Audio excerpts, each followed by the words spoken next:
Next video में next class आज start करते हैं। क्रियाकलाप 3। एक टमाटर अथवा नींबू जैसा कोई फल ले, इसे छोटे छोटे हिस्से में काट ले। क्या ऐसा करते समय आप हाथ गीले होते हैं? जब भी आपके घर में किसी फल या सब्जी का काटा छिला या मसाला जाता है तब ध्यान पूर्वक उसका निरीक्षण करें। क्या ऐसे करते समय आपकी किसी ऐसे ताजे फल या सब्जी के बारे में पता चलता है जिसमें पानी की मात्रा नहीं होती है? हम देखते हैं कि कई खाद्य पदार्थों में जल होता है। कुछ सीमा तक हमारे शरीर के लिए आवश्यक जल की पूर्ति इस जल से हो जाती है।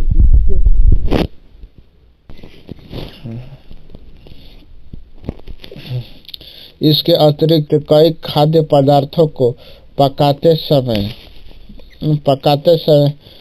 हमें उसमें जल डालते हैं। क्या आप सोच सकते हैं कि प्रत्येक आयु वर्ग के लोगों को एक ही प्रकार के आहार की आवश्यकता होती है? क्या आप यह भी सोच सकते हैं कि हमारा संतुलित आहार हमारे शारीरिक कार्य पर निर्भर करता है? एक सप्ताह की अवधि में आप जो भी खाते हैं उसका एक चार्ट तैयार कीजिए। जांच कीजिए कि प्रतिदिन जो भोजन आप करते हैं क्या उसमें सभी पोषक तत्व उपस्थित हैं। जिस तरह यहाँ पर बोला जा रहा है, जो एक हफ्ता में जो भी आप खाना खाते हैं उसका चार्ट बनाने के लिए बोला जा रहा है। जिस तरह दाल हो गया, मूंगफली हो गया, सोयाबीन, अंकुरित बीज हो गया, जिस तरह मूंग और चना, किण्वत भोजन हो गया, दक्षिण भारतीय भोजन जैसे इडली हो गया, आटे का मिश्रण, मिश्री रोटी, दाल से बना पालक, सातु, गुड़ उपलब्ध सब्जियां इसी प्रकार के अन्य भोजन कई पोषक उपलब्ध कराते हैं। इसीलिए कोई व्यक्ति अल्प व्यय में भी संतुलित आहार खा सकता है। उचित प्रकार का भोजन करना ही पर्याप्त नहीं है, इसे उचित तरीके से पकाना भी चाहिए ताकि इसके पोषक तत्व नष्ट न हो। क्या आप जानते हैं कि पकाते समय कुछ पोषक तत्व नष्ट होते हैं? जी हाँ, जानते हैं। छिलका उतार दीजिए। सब्जी और फलों को धोया जाता है तो यह संभव है कि उनमें से कुछ विटामिन नष्ट हो जाते हैं। जिस तरह हम लोग सब्जी काट कर और फल और सब्जी को हम लोग धोते हैं, कब छिलका उतार कर, तो हम लोग का विटामिन नष्ट हो जाता है। सब्जी और फलों की त्वचा कई महत्वपूर्ण विटामिन तथा खनिज लवण होते हैं। जिस तरह फलों की त्वचा में कई महत्वपूर्ण विटामिन तथा खनिज लवण होते हैं। चावल और दाल को बार बार धोने से उनमें उपस्थित विटामिन और कुछ खनिज लवण अलग हो सकते हैं। खनिज लवण भी अलग हो सकते हैं। हम सभी जानते हैं कि पकाने से भोजन का स्वाद बढ़ता है तथा इसे पचाने में आसानी होती है। इसके साथ साथ पकाने में कुछ पोषक तत्वों की हानि भी हो सकती है। यदि भोजन पकाने में अत्यधिक जल का उपयोग किया जाता है और बाद में उसे फेंक दिया जाता है तो कई लाभदायक प्रोटीन तथा खनिज लवण की हानि हो जाती है।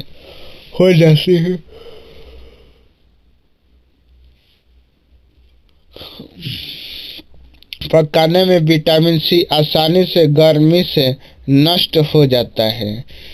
क्या यह उचित नहीं होगा कि हम अपने आहार में फल और कच्चे सब्जी को सम्मिलित करें? बूढ़ों ने सोचा कि हर समय वसा युक्त खाना ही सर्वोच्च भोजन है। एक कटोरी कार्बोहाइड्रेट युक्त भोजन की अपेक्षा एक कटोरी वसा युक्त भोजन अधिक ऊर्जा देगा। क्या ऐसा नहीं होता? अतः उसने तली हुई चीजें, समोसा, पूरी, मलाई, रबड़ी, पेड़ा आदि प्रचुर वसा युक्त भोजन ही खाया और इसके अलावा कुछ नहीं खाया। क्या आप सोचते हैं कि वह ठीक था? निस्संदेह नहीं।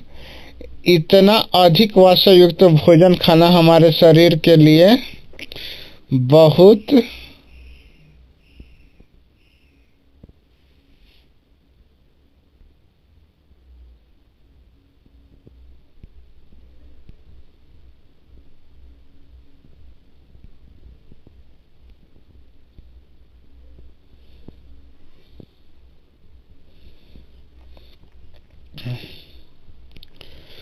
वसा युक्त भोजन खाना हमारे शरीर के लिए बहुत हानिकारक हो सकता है।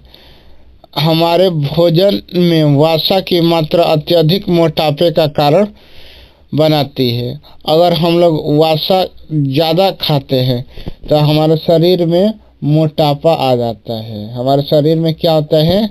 मोटापा आ जाता है।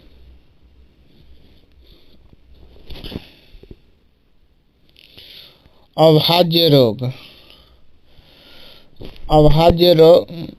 रोग एक व्यक्ति खाने के लिए पर्याप्त भोजन पा रहा है, लेकिन कभी कभी उसके भोजन में कभी कभी विशेष पोषक तत्व की कमी हो जाती है। यदि आती है तो वह व्यक्ति उसके अभाव से ग्रसित हो सकता है। एक या अधिक पोषक तत्वों का अभाव हमारे शरीर में रोग अथवा विकृतियां उत्पन्न करते। ये रोग जो लंबी अवधि तक पोषकों के अभाव के कारण होता है उन्हें अभाज्य रोग कहते हैं। क्या कहते हैं? अभाज्य रोग कहते हैं। यदि कोई व्यक्ति अपने भोजन में पर्याप्त प्रोटीन नहीं ले रहा है तो उसे कुछ रोग हो सकते हैं, जैसे वृद्धि का अवरोध कब होता है? जब प्रोटीन नहीं ले रहा है। चेहरे पर सूजन, बालों के रंग का उड़ना, त्वचा की बीमारियां और पेचिश इत्यादि जैसा बीमारी हो। जब प्रोटीन के शरीर में कमी होगा तो कौन कौन सा बीमारी हो जाता है? चेहरे का सूजन हो जाएगा, रंग का उड़ना हो जाएगा, त्वचा की बीमारियां हो जाएगी। यदि प्रोटीन तथा कार्बोहाइड्रेट दोनों ही किसी व्यक्ति के आहार से एक लंबे समय तक अनुपस्थित रहे तो उसकी वृद्धि पूरी तरह से अवरुद्ध हो जाएगी। क्या हो जाएगा? अवरुद्ध मतलब रुक जाएगी। ऐसा व्यक्ति बहुत दुबला पतला हो जाएगा। वह इतना दुबला हो जाएगा कि चलने में भी असमर्थ। भिन्न भिन्न विटामिन और खनिज लवणों के अभाव से विभिन्न रोग अथवा विकृतियां हो सकती। इन्हें कुछ सारणी 2.3 में दर्शाए गए हैं। सारणी 2.3 में दर्शाए गए सभी अभाज्य रोगों की रोकथाम संतुलित आहार लेने से की जा सकती है। इस अध्याय में हमने स्वयं से यह जानने की कोशिश की कि भिन्न भिन्न क्षेत्रों में भोजन में इतनी अधिक विविधता होते हुए भी आहार में पोषक तत्वों का वितरण सामान्य है। यह वितरण हमारे भोजन में आवश्यक पोषक तत्वों की उपस्थिति सुनिश्चित करता है। 2.3 में देखिए जिस तरह दिया गया है यहाँ पर विटामिन ए से अभाज्य रोग क्या होगा? क्षीणित दृष्टिहीनता हो जाती है। विटामिन ए से क्या होगा? क्षीणित दृष्टिहीनता। विटामिन ए से क्या होगा? क्षीणित दृष्टिहीनता होता है। विटामिन ए से क्या हो जाएगा? क्षीणित दृष्टिहीनता होगा। और अंधेरे रात में कम दिखाई देने कभी कभी इसी तरह दिखाई देना बंद हो जाएगा। विटामिन B1 से बेरी रोग होता है और दुर्बल पेशियां और काम करने में ऊर्जा में कमी हो जाएगी। विटामिन सी से स्कैर्वी रोग, मसूड़े से खून निकालना, घाव भरने में अधिक समय लगना। विटामिन डी से रिकेट्स, जो अस्थियां मुलायम होकर मुड़ जाना। विटामिन डी से अस्थियां मुलायम होकर मुड़ जाना। अब कैल्शियम हो गया। कैल्शियम से अस्थियां और दंत क्षय, मतलब कमजोर अस्थियां और दंत क्षय हो जाएगा। आयोडीन से घेंघा रोग, घेंघा जो गर्दन की ग्रंथि का फूल जाना। बच्चों में मानसिक विकलांगता, लो अरक्तता मतलब कमजोरी। ये सारे विटामिन के बारे में दिया गया है। अब सारांश थोड़ा सा हम लोग देख लेते हैं। सारांश में हमारे भोजन के मुख्य पोषक तत्वों का नाम कार्बोहाइड्रेट हो गया, प्रोटीन हो गया, वसा हो गया, विटामिन तथा खनिज लवण। इसके भोजन में आहार रसे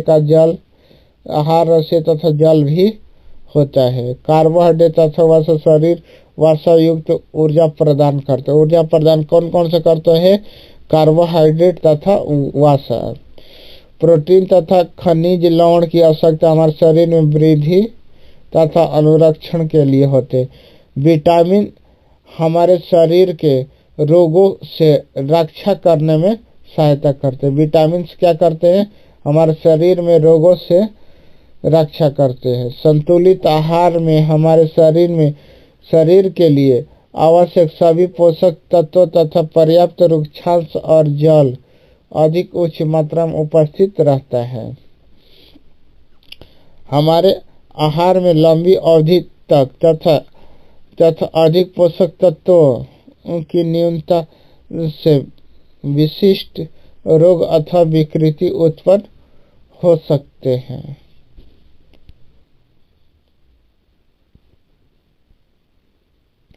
अब इसका अध्याय हम लोग अब कल करेंगे। इसका जो अभ्यास प्रश्न है, जिस तरह टिक सही गलत वाला है, फिल इन द ब्लैंक से रिक्त स्थान के पूर्ति करें और निम्न के नाम लिखने के लिए दे रहा है। तो ये सारा चीज़ हम लोग अब कल करेंगे। थैंक यू सो मच दोस्तों। हम लोग फिर नेक्स्ट वीडियो में मिलेंगे, जो अभ्यास का क्वेश्चन हम लोग करेंगे। Thank you so much.